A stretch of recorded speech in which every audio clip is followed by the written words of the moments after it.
Hey everybody, we're going to be starting soon, so please like the stream and share the stream. We're just going to wait a little bit for others to get in.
Hey everybody, just a few more minutes and we'll get started. Good to see everybody.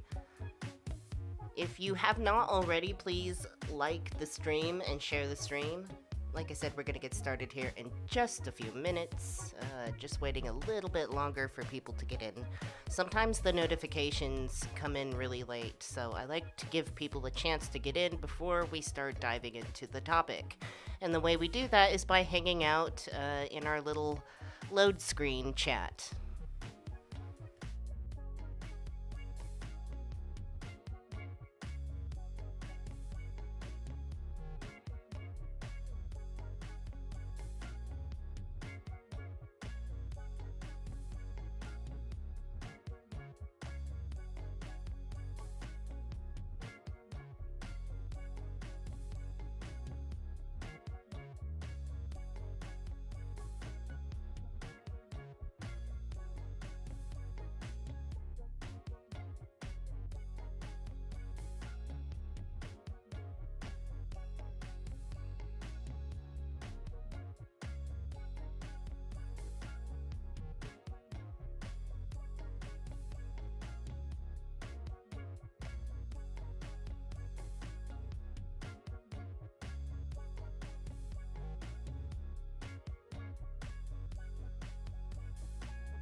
Okay, what do you think? Should we get started? You think we should get this started?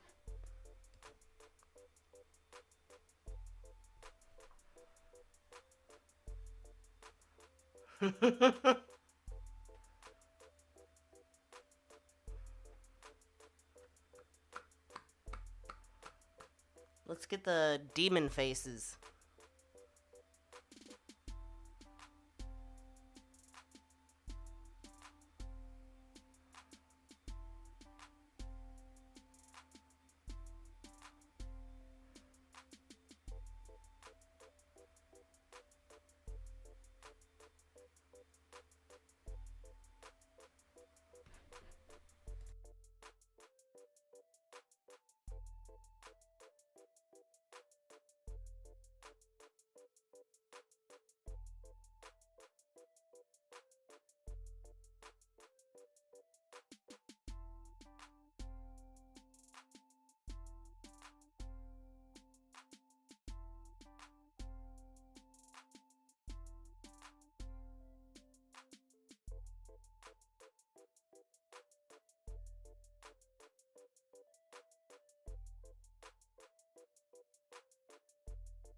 Okay, and three, and two, and one, and hello, big face. My name is Jan Erickson. This is my channel, Mindful Monad, where we stream about shit from a Hyperion perspective, or at least I'm a Hyperion and I have a perspective. And we have today Worldview Wednesday, where we specifically look at more political and ethical issues. Now, for today, we're just going to lightly dip our toes into some ideas, like very simple concepts between left and right ideology. We're not trying to get super complicated right now. We're just trying to dip our toes into it. And it's kind of funny because it's a little bit redundant because it's not like I haven't talked about political issues before. I just haven't specifically outlined a segment of live streaming for these kinds of things. So now that I'm more focused on that, I'm just like, oh, I'm nervous now. When really I've done this kind of thing. So it's just a matter of getting into it. So, but yeah, it's Wednesday, Worldview Wednesday. It's August 17th, 2022. It's really hot. I just had my dinner. It's super moist. It is moist, my friends. It is moist in the air and all around. Like, all around my body, like, everything is moist. And not in the good way. It's just humid, it's hot, it's stormy. It was, like, sprinkling earlier.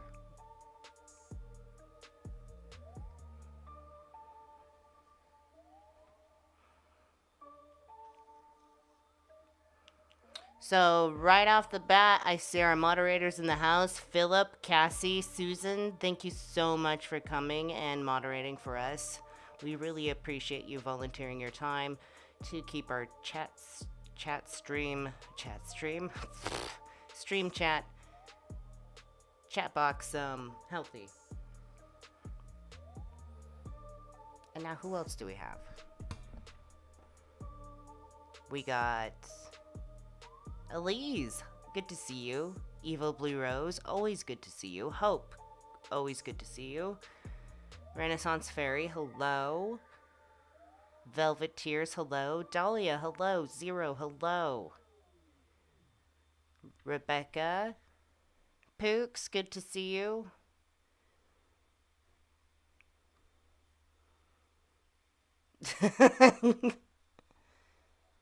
You get payment and peanuts. Lisa, good to see you. Melinda Mayhem.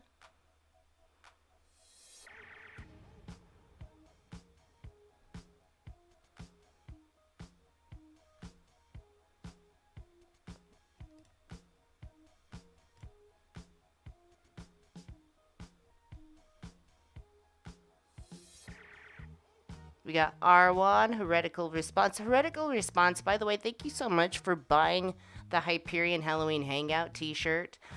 We will actually be having another one this year. And I do believe I will be organizing another skit show. And I believe Halloween this year is on a Monday. However, I believe we will be having our Hyperion Halloween hangout on the Friday evening before.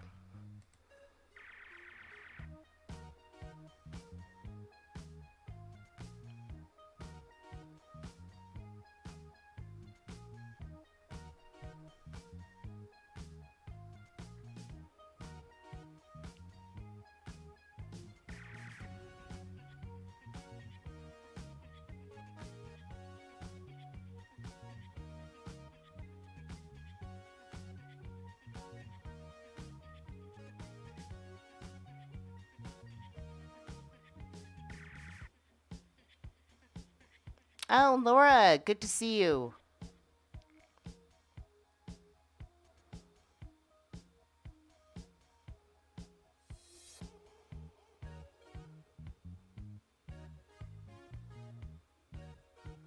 And Jules in the house. Good to see you, Jewel.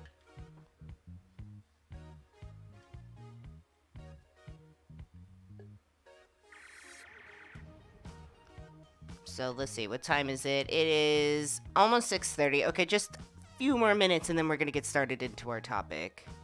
And like I said, it's gonna be really light. I'm just trying to like set a couple of what's the word?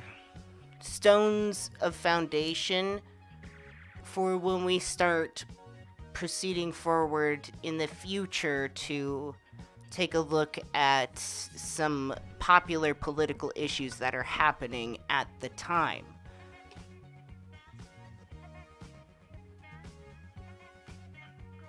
Obviously, I'm not a politics professor or anything, or like college level or something like that. Honestly, politics is something I've always struggled with. As a kid, political history is something I've had a challenge with.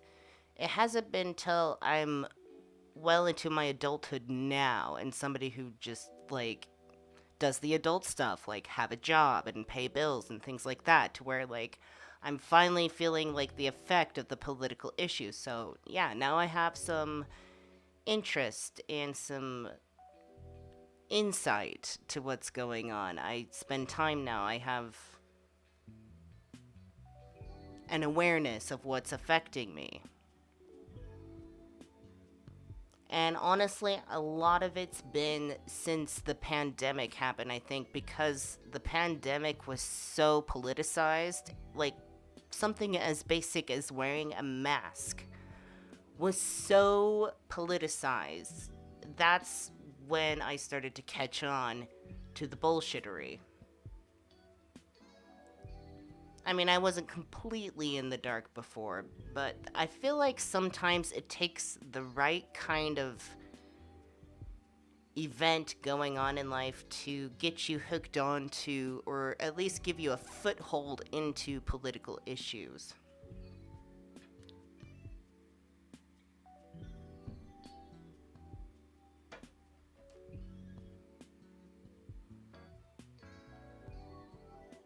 Nibiru, hello. I think that's how you say your name, Nibiru. If I murder anybody's name, just like, let me have it. Let me know. Paul Cherry, good to see you.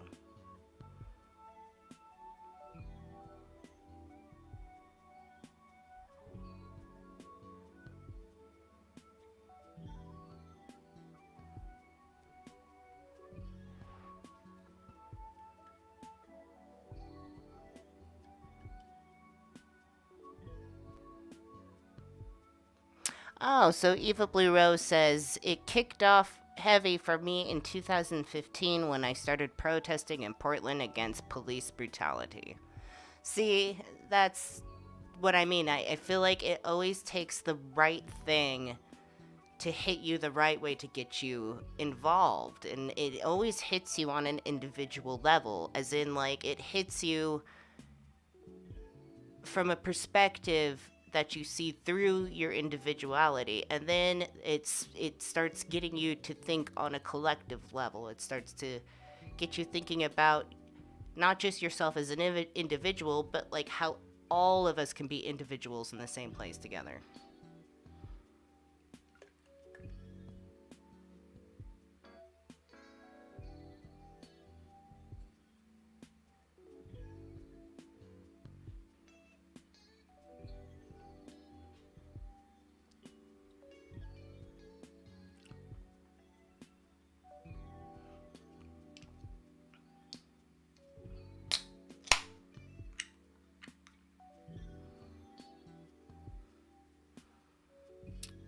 Hello, Hope. Hope says Indigenous people's rights for me.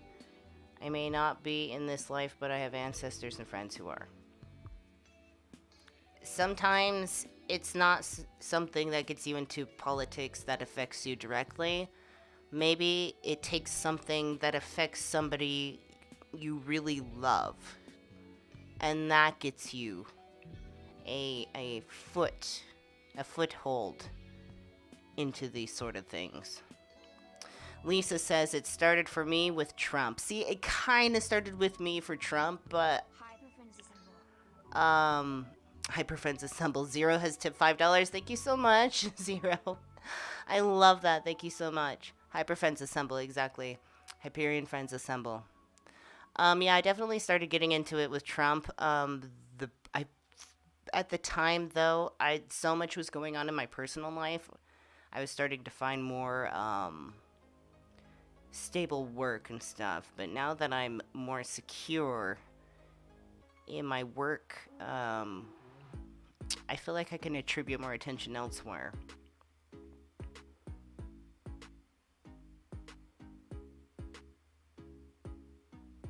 Oh, Lord.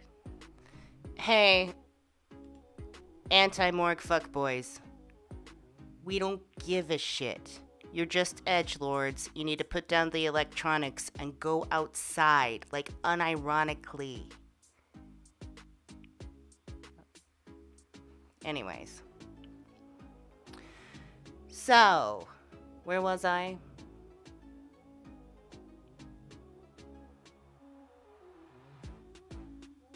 Lisa says I am part indigenous, so I've always been concerned. Yeah. Yeah, Jewel, touch grass, seriously. Pull your head out your ass, go outside, touch the grass.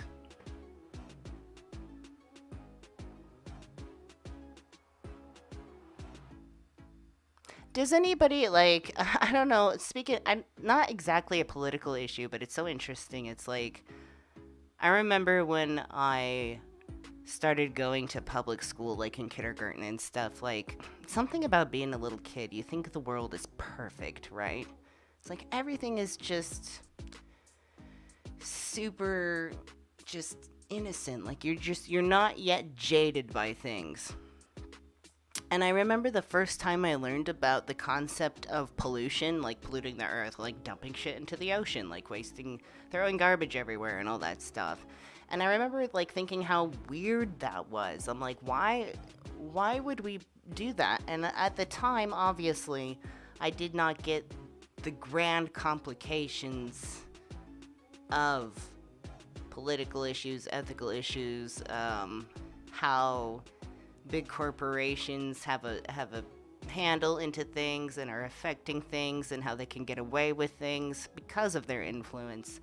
I didn't have any awareness of those, like, complications, but at the time when I was little, I was just like, that doesn't even make any sense. But now, as an adult, as I'm seeing more of the details, how things add up this way, it does make sense.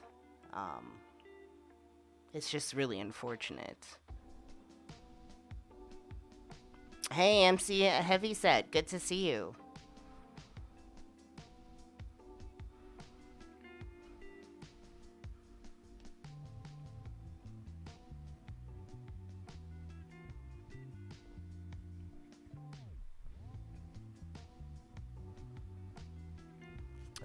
Laura says first president I took much notice of was Kennedy, but it was Nixon who raised my hackles in my high school years. So interesting, actually. Like, I remember learning about Nixon in high school history and stuff. But it just went over my head, right? But since this whole Trump thing and like the FBI raid and stuff like that, I've noticed some people trying to compare it, at least in some way, to what Nixon did. So now I find myself going back and looking at that information as a more mature adult and being able to understand the information much better.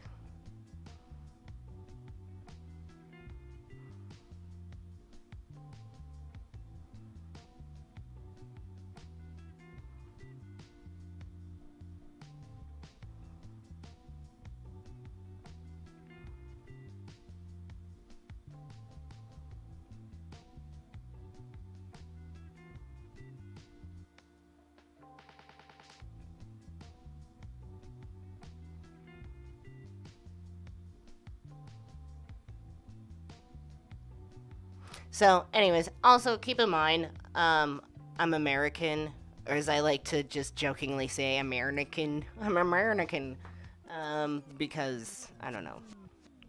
I was born here. I didn't choose that, but yes, I'm American. That's my sort of reality tunnel. I don't have much insight to other issues in other countries, maybe more vaguely, but that's what I'm so excited about Worldview Wednesdays, is because, like, I have to do some research and look into things, and this is now an opportunity to learn, and I drop something down here, and I'm picking it up. Okay.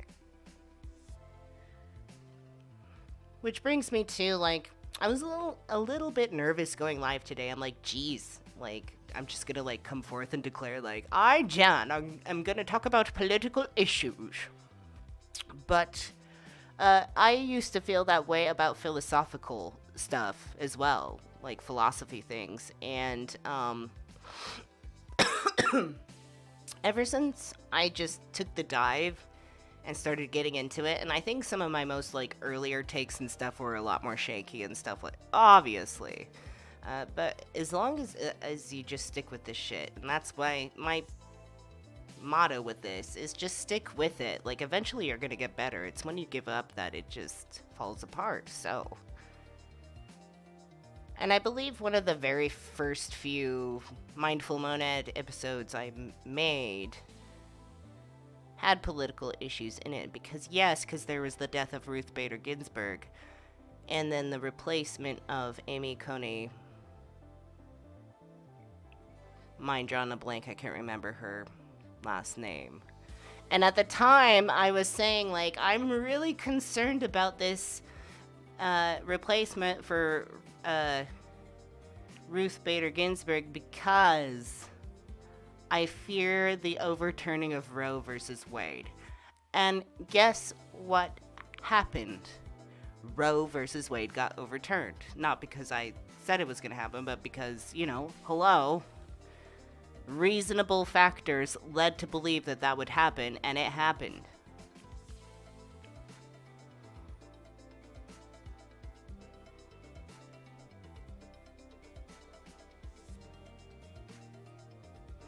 So here's where an interesting question comes to mind, and also it's sort of pressed by recent events, but I'm not going into any details because I just don't give a shit, because we're moving on. So, but anyways, some things have come up to where it's like, oh, Hyperianism is liberal and woke and leftist, and it's like, no. And if you actually understood Hyperianism, if you had any insight to it whatsoever, or if you've actually been around long enough to find out, we're not any of that. We rather transcend above the left and right identification. That is a very avatar level identification. We are more for a teleocracy. I can't say that, it's so hard to pronounce, but teleocracy. That's what we're for. We don't really have that yet.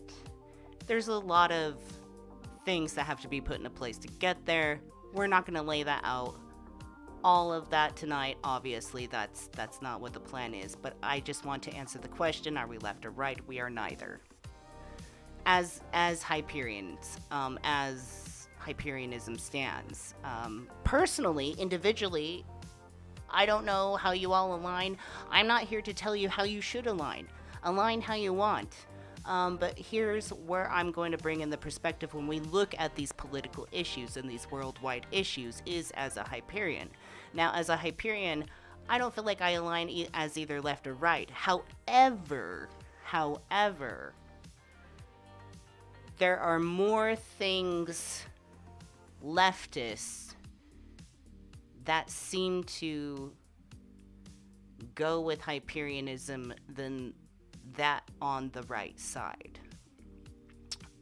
The key difference, though, is that in a Hyperion New World, we would want some authority. So that's where I want to leave that at that. I typically consume mostly leftist content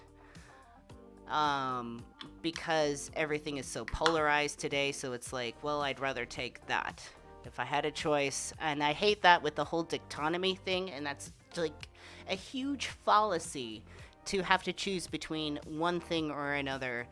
There should be something else. But if I have to choose, I typically stick with more leftist ideology. And one of my most favorite podcasts in the world is called Leftovers. And it's hosted by the H3 podcast, Ethan Klein, and then also guesting Hassan Piker. Now, I don't agree with literally everything they say on that show, but there's so much of how they approach everyday issues and things that are going on in the world that is so much more healthier than what's going on the right side right now, which is sheer hysteria. And it's been sheer hysteria for quite a long time, but only I've developed an awareness of it within the last few years as I have matured.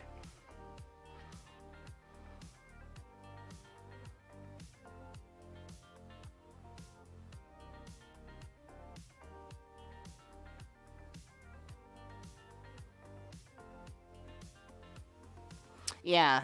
Hey, Mark. Good to see you. Mark says, relative to an oligarchy, all decent people are leftists. Yeah. That's the thing, too. In a lot of people's minds, there's a very derogatory version of leftism.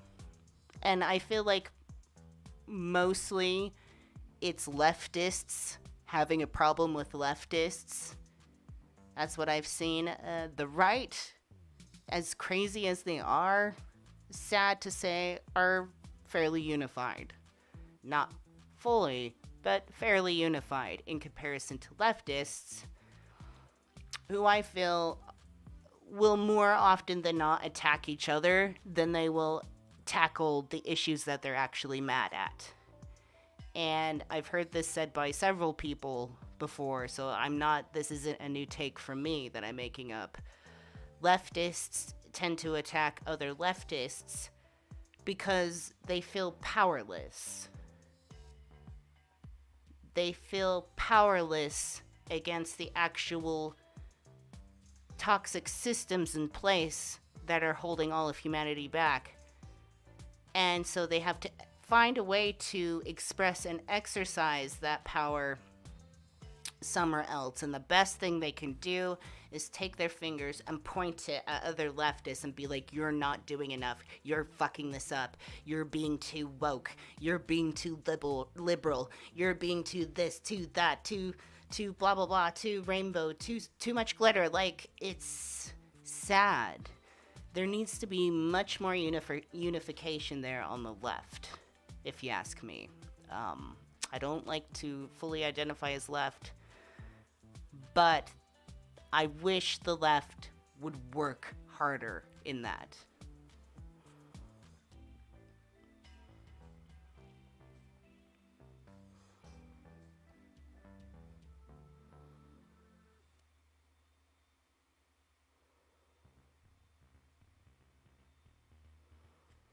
Okay. Sorry, I'm taking a minute to read the comments because there's some good ones here.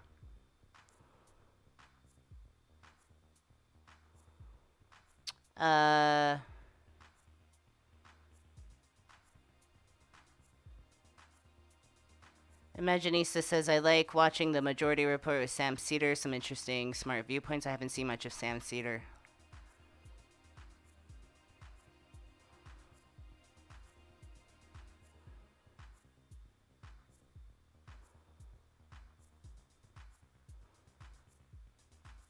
Yeah, Mark says, but yes, an oligarchy that pretends to be a representative democracy. Yeah, essentially, yeah.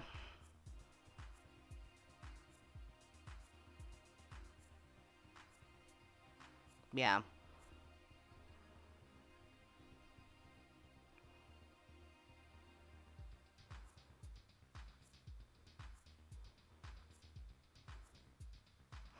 Unfortunately, a lot of politics is based on money as well. I mean, it's power and it's money.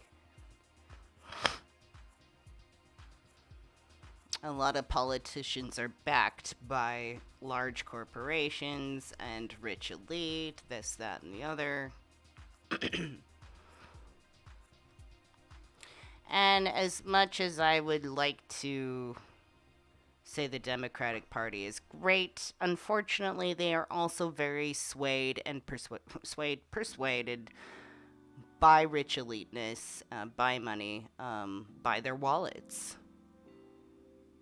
I mean, it's great. It's great we got the madman out of the White House. It's great we got rid of Trump, but I'm not happy with the replacement. And this is just my personal opinion. I'm not really that thrilled with the replacement because it's like these people are coming out saying like we represent all the people, and they come out in their like designer clothes and shit, and it's like, okay, do you?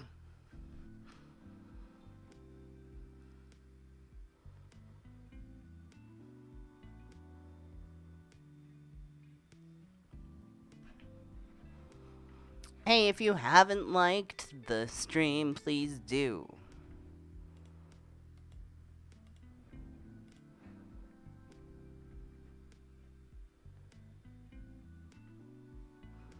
I don't need to write a basic essay on like the difference of right and left. We can just read something off the internet, right? The main difference between left wing and right wing, and I don't mean anything off the internet, I mean like basic information. Like, I don't need to write an essay, I don't need to reinvent the wheel. The main difference between left wing and right wing is that left wing is characterized by equality, freedom, rights, progress, and reform, while right wing is characterized by duty, hierarchy, authority, order, tradition, and nationalism. Left wing and right wing are two political extremities. We can trace back the history of these two concepts to the French Revolution, especially to the seating arrangement in the French Estates General in 1789. The members who sat on the left generally supported the French Revolution, the creation of a democratic republic, while those on the right were supportive of the traditional institutions.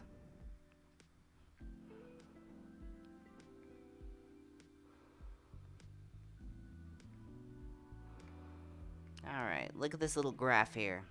We got left wing versus right wing. Left wing refers to a liberal or radical political party. Right wing refers to a conservative or reactionary political party. Left wing is more liberal, right wing is more conservative. Left wing is economic policies include reducing income and inequality, increasing taxes for the wealthy, and government intervention in the economy. On the right wing side, economic policies include less regulation of the economy, low taxes, and promotion of the private sector for growth. So, like, private companies. And at this stage, some private companies have grown so exponentially, like it's insane. They have too much money, too much power. Anyways, on the left is characterized by equality, freedom, rights, progress, and reform, whereas the right is characterized by duty, hierarchy, authority, order, tradition, and nationalism. The left believes in secularism, separation of state and religion. And the right believes that it has an important role in society. Religion has an important role in society, which that's where I'm like, See, I'm not opposed to some of this duty and hierarchy and authority and order and tradition. I'm not opposed to that. It just depends. What is it exactly?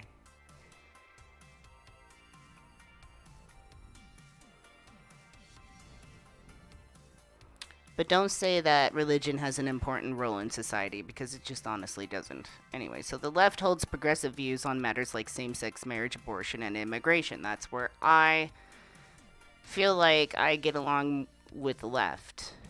And then the right holds traditional views on matters like same-sex marriage, abortion, and immigration. Yeah. So, that's the thing, is, there needs to be a healthy synthesization here in the right places. What is left wing? Left wing refers to liberal or radical political parties and their supporters. Left wing politics supports social equality and egalitarianism. I'm really bad at reading out loud, just so you all know. So this is also practice for me to read out loud. So it's like I'm really bad at it. I know that. I'm going to do it anyways. They consider social welfare as most important goal of the government. Political analysts often described left-wing political party members as communists, socialists, democratic socialists, anarchists, social democrats, social liberals, left libertarians, and progressives. Furthermore, left-wing politics believe in concepts like welfare state, equality in society, central planning, government intervention in the economy, secularism, separation of church and state, and protectionism, anti-free trade. In addition, they also hold progressive views on subjects like homosexuality, abortion, and immigration. What is right-wing? Right-wing politics reserves to a conservative or reactionary political party and its members. Right-wing politics usually oppose extensive political reform.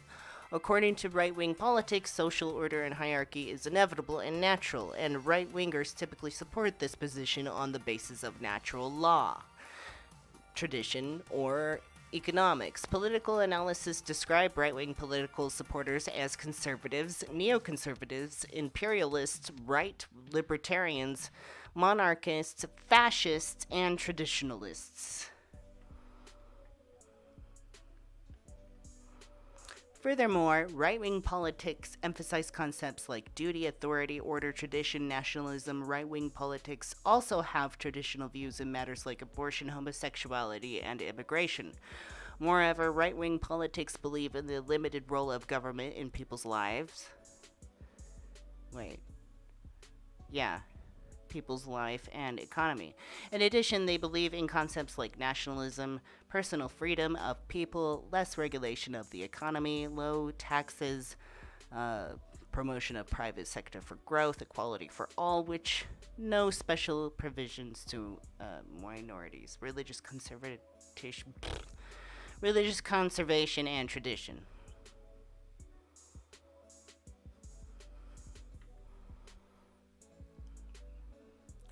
Yeah, right? Like, how much does religion, like, always keep, like, slaves and workers in line? Always. It's a good key for that. The difference between left wing and right wing definition: left wing refers to a liberal or radical political party, while right wing refers to a conservative or reactionary political party. Liberal versus conservative. While left wing is more liberal in its approach, right wing is conservative. Economic policies. Economic policies of left wing include reducing income inequality, increasing taxes for the wealthy, and government intervention in the economy, whereas economic policies of the right wing include less regulation of the economy, low taxes, and promotion of the private sector for growth. So you can see where the right wing is like, this is America and you gotta live the American dream. And in order to live the American dream, you gotta roll up your sleeves and do the footwork and put in the elbow grease and work hard and work your way up the company. And that doesn't work for everybody in the long run.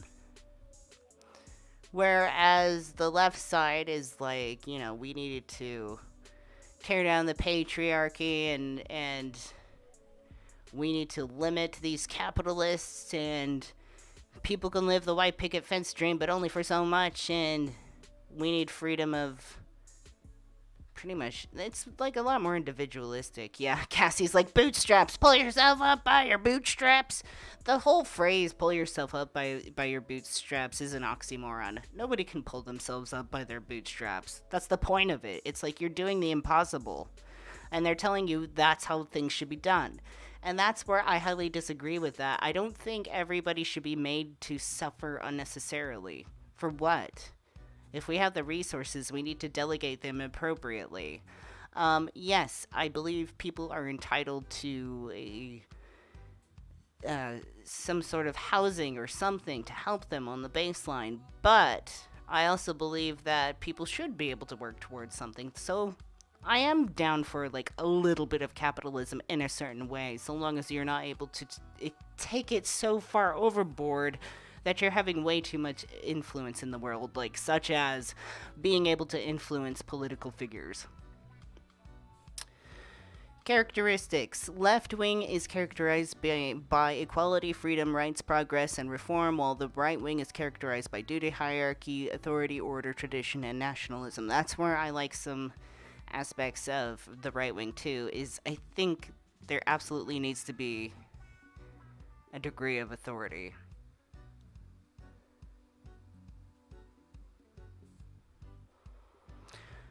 Religion. While left-wing ideology believes in secularism, separation of church and state, and religion, right-wing ideology supports religion and believes that it has an important role in society. That's where right-wing is thrown out the door for me.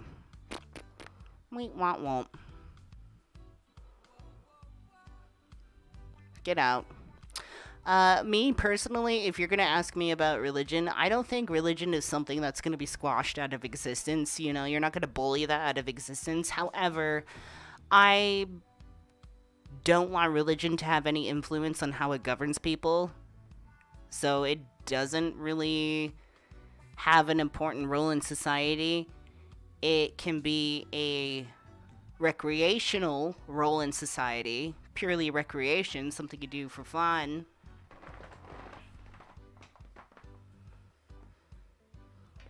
Something you do in your spare time. You want to worship, you want to pray, you want to do all that stuff, but absolutely are you not allowed to have it govern other people or dictate how it affects other people against their will. But I don't believe, honestly, realistically, I mean, religion is here. It's here, right? If it wasn't here, we wouldn't be so against it, but it's like it's here. I don't think it's gonna go anywhere exactly. I think it's going to evolve into something that people understand to be pure recreation, pure fun. That's fine.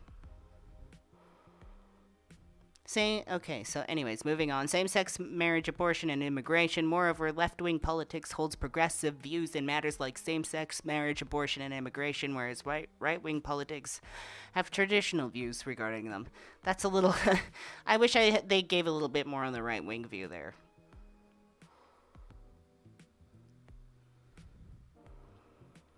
Conclusion. Left-wing refers to a liberal or radical political party, while right-wing politics refers to a conservative or reactionary political party.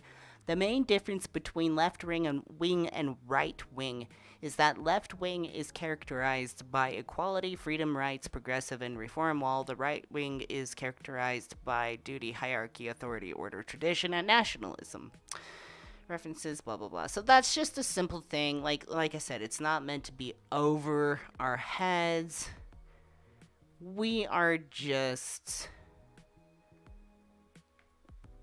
getting a foothold in this. And this is why I say it makes me laugh when Hyperianism gets accused of being woke and liberal, when we don't even, like, Hyperianism isn't even leftist. It's not even right. It's like, it's transcended above that. It's just there's so many aspects of leftism that Hyperianism supports that I think people just get fucking pissed off at. And if there's one thing that I've learned is that people who hate liberals and wokeism are so fucking cucked by them that they base their whole personality around being the antagonist to them. And they always seem to have this extremely loose definition of what woke is. It's almost as if they label anything that they're irritated and annoyed by as woke.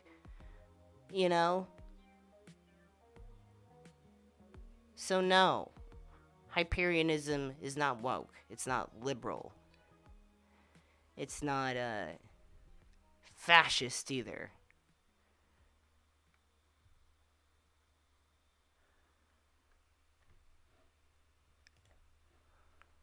Now, I started to, like, go down the rabbit hole. I'm like, alright, we got this, like, left and right thing. So there's this weird sort of,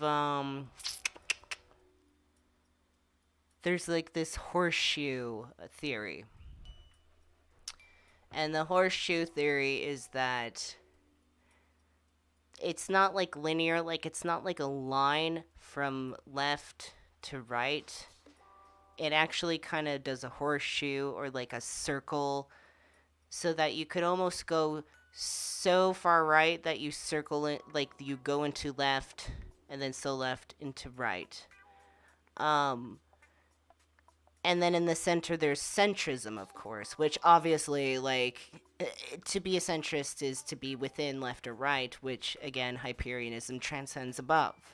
So Hyperianism isn't centrist either, in that sense. There's some problems with this horseshoe theory, because in some ways you really can go so far left that you're right, or go so far right that you're left. However, they're not the same. So when you do this horseshoe thing, it tries to put them on the same level, and it's not. It might be extreme on both sides, but it's an extremely different approach. So therefore, far left and far right are not the same.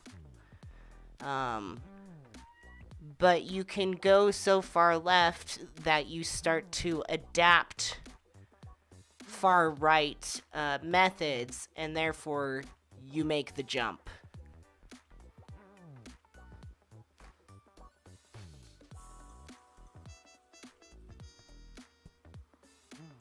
Zero says, aren't the anti-woke called sleepwalkers?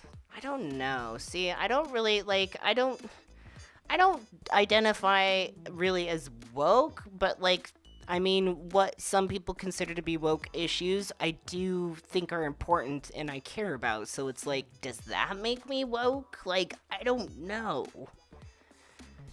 But then there are some things that I go for that would be considered conservative, so I don't know. Like, depends on when you're walking in the room. When are you walking in the stream? Yeah, Akiko says, stop with the stupid labeling woke. That's what I mean when I say, like, I feel like people just use the word woke to label anything that annoys them and that they don't understand.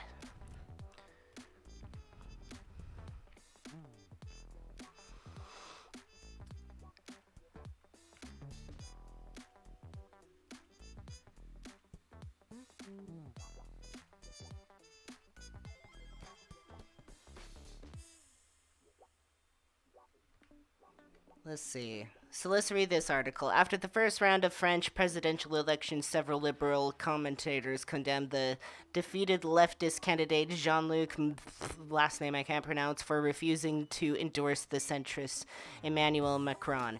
His decision was portrayed as failure to oppose the far-right Front National, and it was argued that many of his supporters were likely to vote for Marine Le Pen in the second round. Comparisons were drawn with the U.S. presidential elections and the alleged failure of Bernie Sanders supporters to back Hillary Clinton over Donald Trump.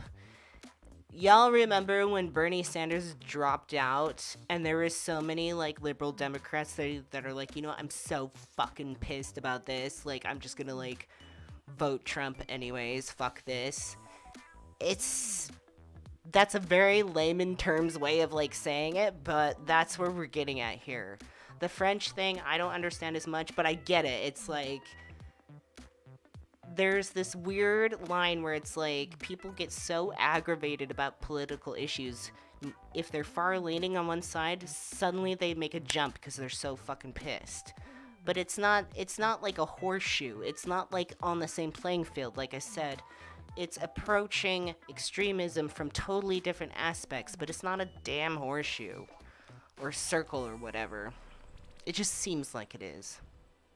Anyways, underlying these claims is a broader and increasingly popular notion that the far left and far right have more in common than either would like to admit. This is known as the horseshoe theory. So called because rather than envisaging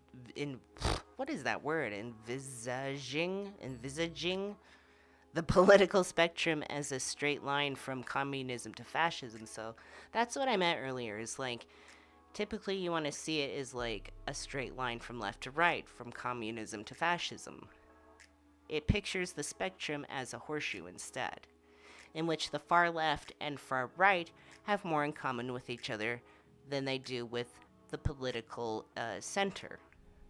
The theory also underlies many of the attacks on the leader of the UK Labour Party, Jeremy Corbyn, who is accused of cozying up to authoritarian and theocratic regimes and fostering anti-Semitism within this party. Look at J.K. Rowling. J.K. Rowling's a piece of shit, okay? I never care what she has to say. But she's saying, I'll use my influence in whatever way I want. This country needs to be freed of fascists on both right and left. Yeah. There's no fascists on the left.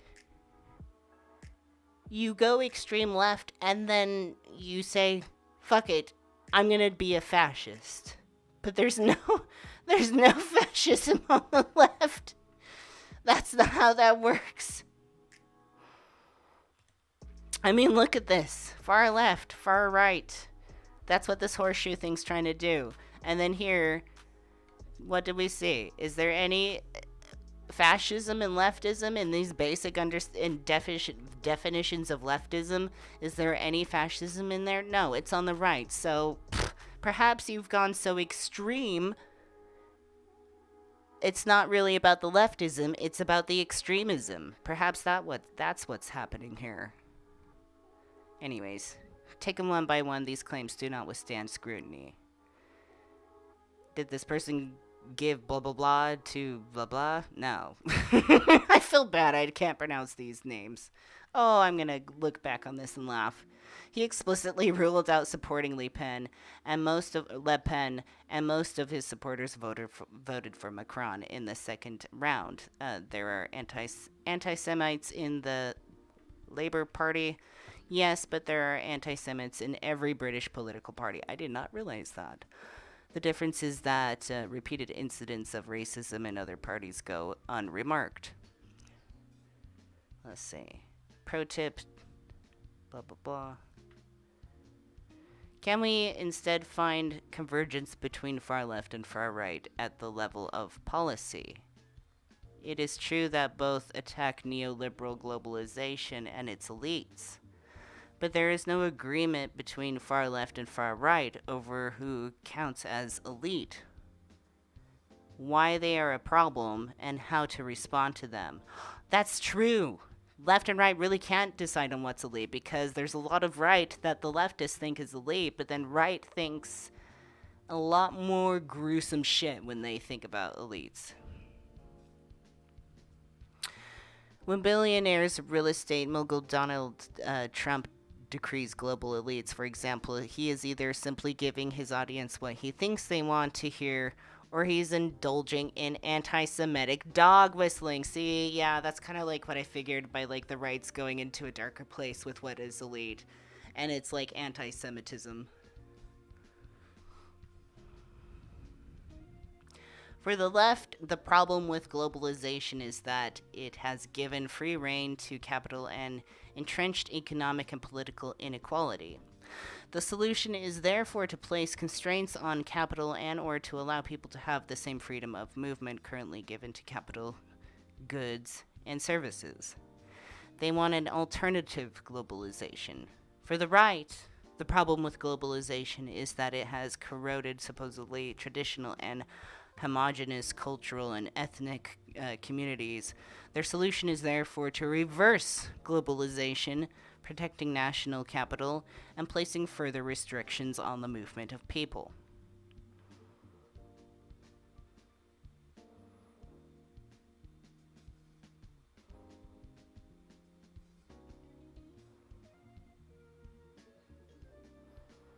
Wait, what's incorrect, Mark? Yes, okay. Is somebody saying that, like, fascism can be left? Because it can't.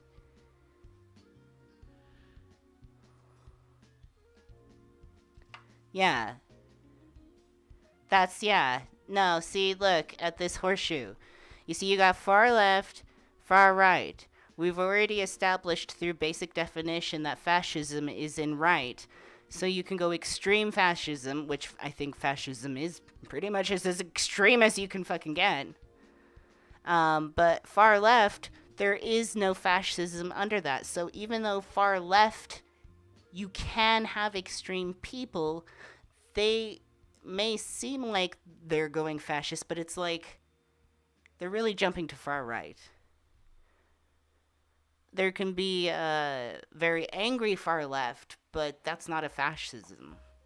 I think right wing people like to throw out fascism because right wing people don't like to really identify themselves as fascist, especially in terms of like American right wing. Because it's just like so un-American, right? Because fascism is mostly associated with like Nazism, and so it's like, oh, we beat the Nazis in the war. What you mean when we're fascist? Like, but really, they're into fascism.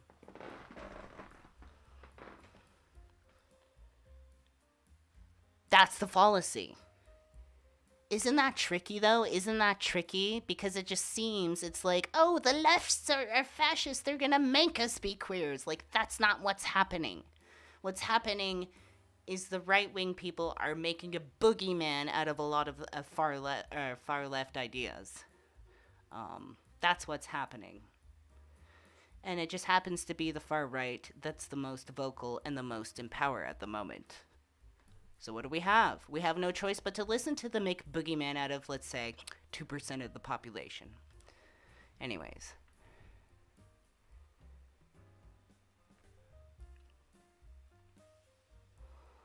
Today's fascists have also been facilitated by centrists, and not just, for example, those on the center right or who have explicitly defended Le Pen.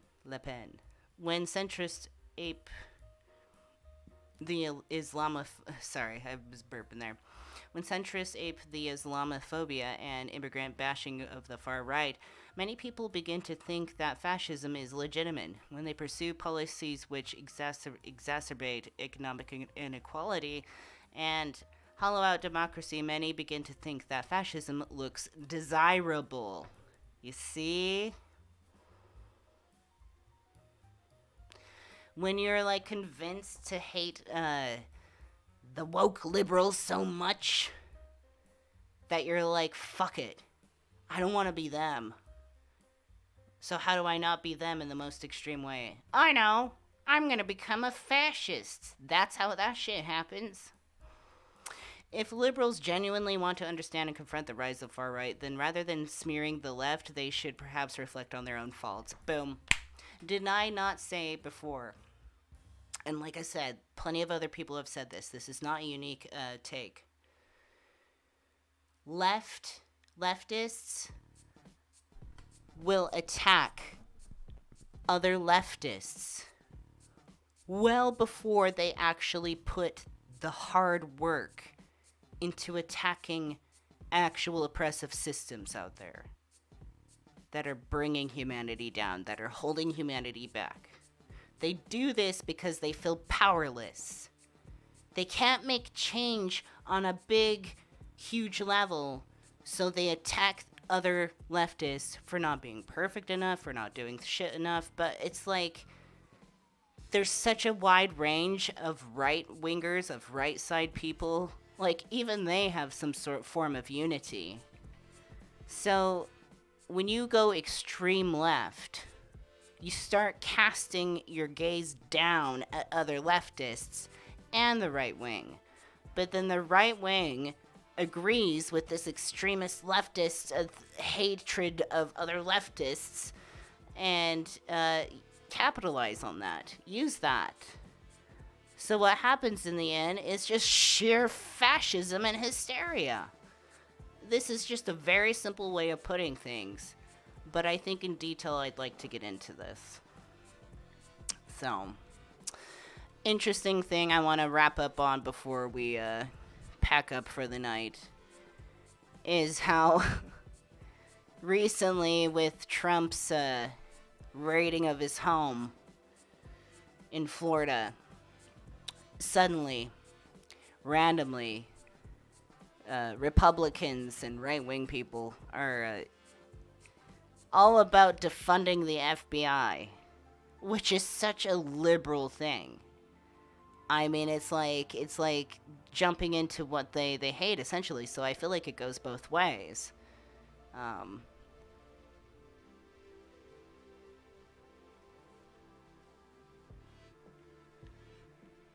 2 years ago, in congressional and state elections, Republican candidates accused Democrats of supporting proposals to defund or abolish police. Actually, although anti-police slogans were widespread on social media and among protesters, very few Democratic office holders supported these ideas. But Republicans didn't let those facts get in the way. They smeared the whole Democratic Party as an agent of crime and chaos. Kind of like how Hyperianism is being completely smeared as a whole, like, party of woke liberals. Yeah. It's just easier than to actually face the truth. Anyway, Monday's FBI search of Mar-a-Lago, reportedly in pursuit of classified documents that former President Donald Trump may have illegally kept when he left office, has turned this issue upside down. Now that law enforcement has targeted Trump, conservatives are denouncing the FBI. Some want to defund the Bureau. Others are demanding its complete abolition. Here are some of the more egregious reversals. 1. Defunding is a gateway to abolition. In 2020, activists on the left wanted cities to shift some money from police budgets to social services. They argued that mental health counselors and other non-police workers could better handle situations previously assigned to cops. Conservatives accuse the left of trying to abolish police altogether. Now, some of the same conservatives are calling for abolition of the FBI. Here we go, Liz Wheeler. So we're already morphed from reform the police to defund the police to disband the police. It's going to be so fun for criminals next time a Democrat is elected president. And then later on, 2 years later, she's like, abolish the FBI. So anyways, number 2. Defunding is an attack on all law enforcement. In 2020, when progressives criticized police departments in certain cities, conservatives accused them of rejecting law enforcement as a whole. 2 years later, the defund and abolish movement has indeed moved on to federal law enforcement, but now the people leading the movement are on the right. not the left. The Democrats want to abolish law enforcement so they can continue to demolish America and get away with breaking the law, says Terrence K. Williams.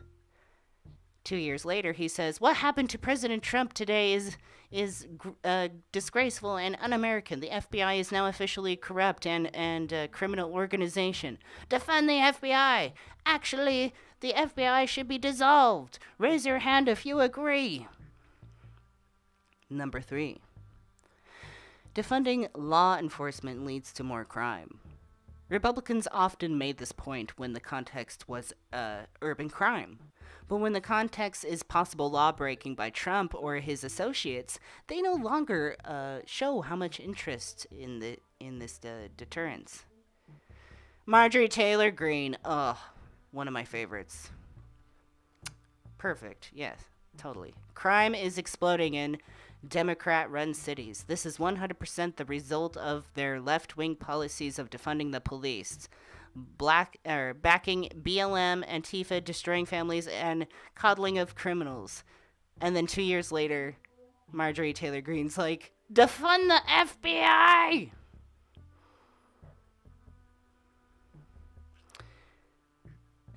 Todd Starnes, man shot in downtown Memphis, just off of Beale Street. This is what happens when you elect defund the police Democrats. 2 years later, he's like, the FBI has been weaponized, defund and dismantle. Number 4. Defunding law enforcement leads to anarchy. In 2020, critics of certain police departments argued that the departments were unsalvageable. In these cities, the critics proposed to disband the departments and reinvent them. Opponents on the right side that this idea was nuts and would... reinvent them, yeah. Opponents on the right side said this idea was nuts and would produce chaos, but now the right is making the same case against the FBI. Jeff Duncan, it's sad and scary. It's a sad and scary day in America when we have citizens calling to defund and dismantle the police. This dangerous call to action would not make our communities safer. It would only weaken law and order and cause far more chaos than we've already seen. And then 2 years later, Jeff Duncan's like, the FBI has proven time and time again that it is corrupt at the core.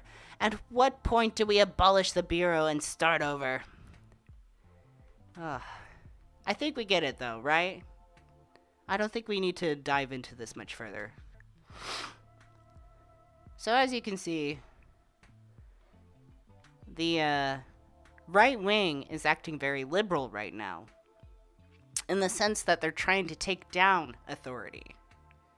You see, they've gone so right wing that they've become frustrated at authority coming at themselves, that they're like, no, they've gone liberal into wanting to change that.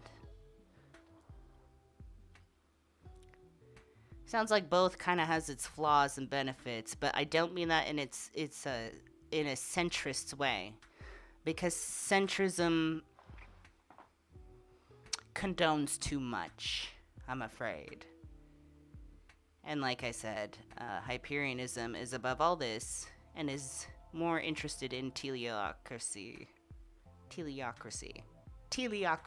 I need to practice that word like over and over again.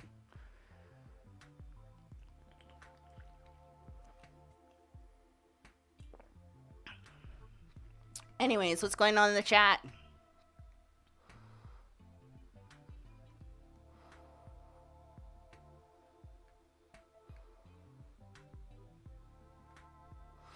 Yeah, Mark Vanderpool says people often get confused because the Nazi Party started out as a workers' party, far left, and then became fascist, far right, as soon as they needed better funding sources. Yeah. They remained National Socialists in the name only.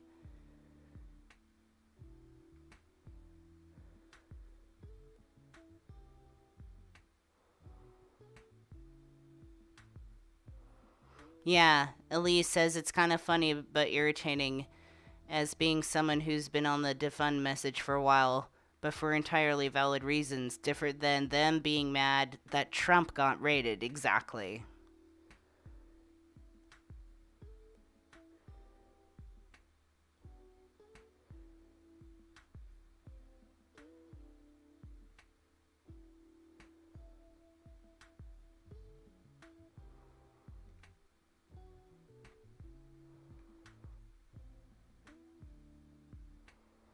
There definitely needs to be law and order even above politicians so that they can't get away with sleazing and weaseling their way around things.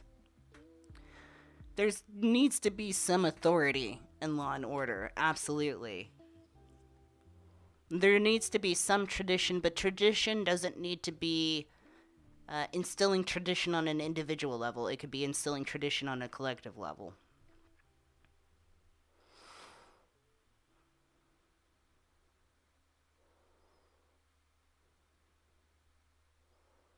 Yeah, and exactly. Defund the police has never meant to abolish the police. That's where the misunderstanding is. It's not like let's get rid of the police entirely because you are going to need police. They do have a role in society. They are important, but they got too much of a role and they don't have enough education or merit in what they deal with. Like domestic dispute cases, domestic abuse cases. You send an officer out there, they're not a counselor. And not all domestic abuse cases need somebody with a fucking gun. I think an officer should be there on backup, but there needs to be like a crisis team of people, like 2 to 3 people with the officer to approach the people and be like, what is happening? Like, how can we help? This is just an extreme example, like...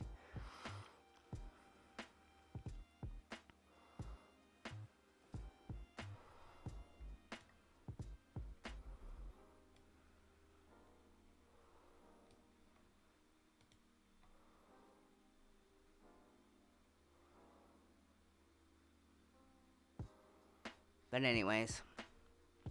Alright, my friends, I think we are done for the day. I think we have enough going on. I just wanted to give us a little, like, foothold into, like, what is left, what is right, and, like, can you be so far right that you're left, or so far left that you're right? It's like yes and no. It's not exactly a horseshoe or circular, but people can make a jump out of frustration. And I just want us to have this information moving forward when we look at some things. And I also wanted to just very simply answer the question, is Hyperianism left or right? We are neither. Because, we transcend that. Teleocracy is what we're after. However, because we're stuck in a dichotomy, even though it sucks and we hate that, we don't want to do that,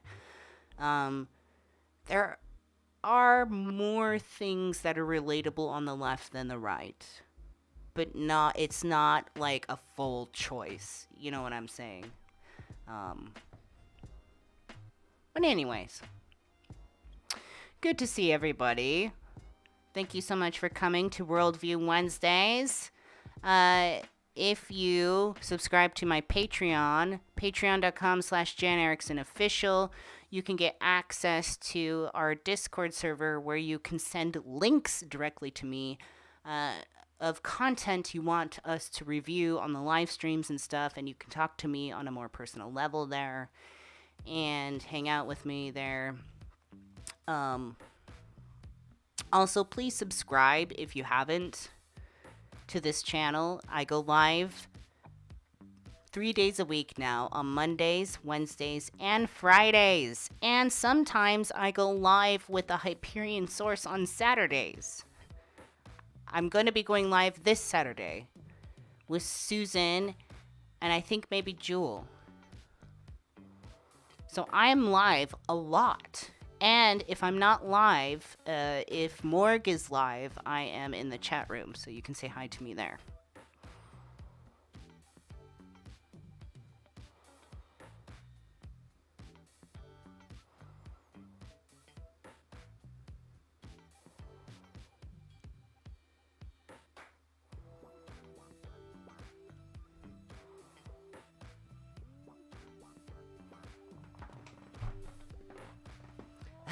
Zero says thanks, it was fun and spicy. Yeah, I don't care about the drama that's happening recently, but I just have to address the whole Hyperions are woke liberals. It's like, no, you dumbass.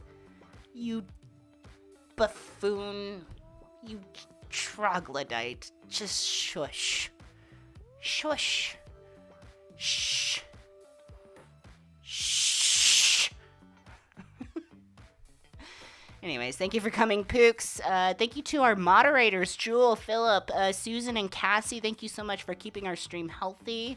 Good night, Pooks. Good night, Lisa.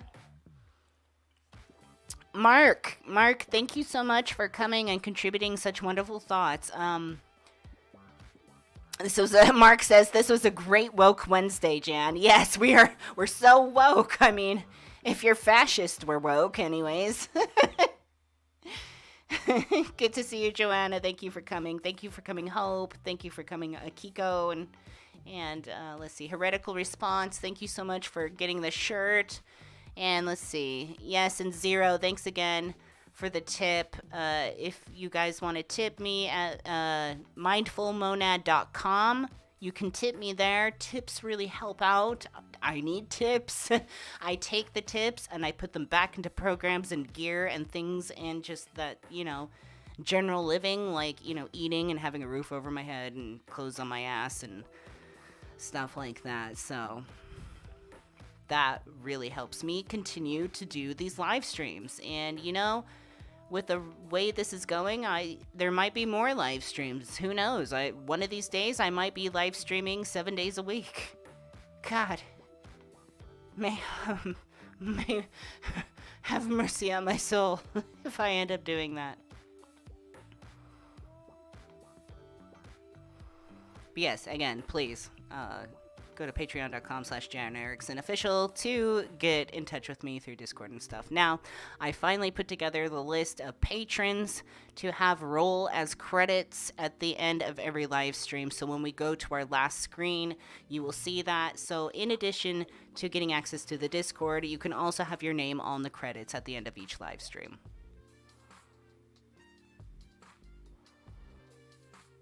Yes, thank you, Heretical Response. We want you to eat. I don't know. I like eating. It keeps me alive. I like breathing. Breathing by itself doesn't keep me as alive, but anyway. Good night, everybody. Good night, everybody. Good to see you. Good night. Take care. And we will see you Friday when we go live at 6 p.m. And we are going to be looking at Bible Man and having a laugh. So bring your snacks, bring your drinks, bring your fun. That's when we get ridiculous and do more fun stuff.